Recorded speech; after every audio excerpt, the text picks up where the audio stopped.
श्री स्वामी समर्थ. नमस्कार स्वामी भक्तांनो. स्वामी भक्तांचे अनुभव या यूट्यूब चॅनलवर तुम्हा सर्वांचे मनापासून स्वागत आहे. स्वामी तुमच्या सर्व चांगल्या इच्छा पूर्ण करोत ही स्वामींचरणी प्रार्थना. आज मी तुम्हाला एका स्वामी सेवेकरी दादांना आलेला स्वामींचा अनुभव त्यांच्या शब्दात सांगणार आहे. नमस्कार, श्री स्वामी समर्थ. माझे नाव गंगाराम. आज मी तुम्हा सर्वांना मला आलेला स्वामी समर्थांचा अनुभव सांगणार आहे.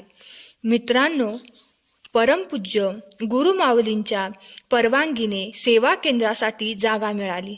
बांधकामाला सुरुवात करावयाची होती. पैशाचा मोठा प्रश्न होता, म्हणून निंब्रळ गावातील बरेच असे कुटुंब मुंबईला राहत असल्याने त्या सर्वांशी संपर्क करून त्यांच्याकडे केंद्राच्या बांधकामासाठी देणगी जमा करण्यास जाण्याचे ठरले.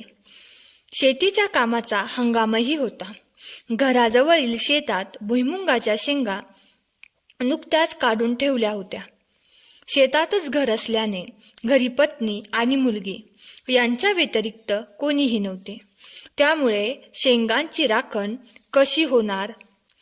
मुंबईला जाण्याचे नियोजन होते, पण काही केल्या माझा पाय निघेना.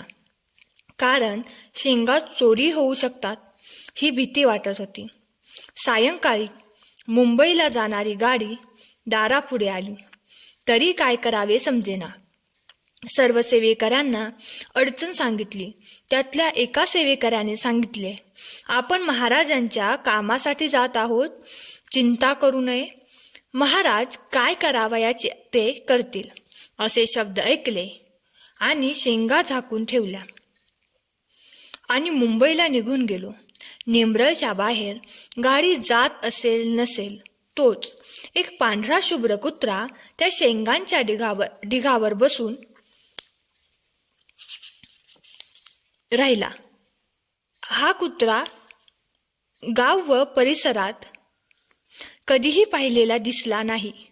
तो कुत्रा रात्रभर ढिगावर बसून सकाळीच निघून जात असे.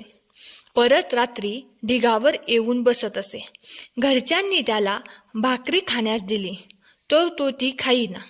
कदाचित शेळी खात नसेल म्हणून ताजी भाकरी दिली तरीही तो ती खाईना. फक्त रात्रभर ढिगावर बसणे व सकाळी उजाडण्याच्या अगोदर निघून जाणे असा दिनक्रम सुरू होता. मी 3 दिवस मुंबईत होतो. तोपर्यंत तो कुत्रा ढिगावर येऊन बसायचा. नंतर मी घरी आलो. घरच्यांनी हकीकत सांगितली. त्या दिवशी मी रात्री उशिरापर्यंत कुत्र्याची वाट पाहिली. तो आलाच नाही व पुन्हा कधीच दिसला नाही. तेव्हा लक्षात आले, तू मेरे काम पे तो मैं तेरे काम पे. एका श्वानाच्या माध्यमातून महाराजांनी माझ्या रोख मालाचे व घराचे रक्षण केले. श्री स्वामी समर्थ.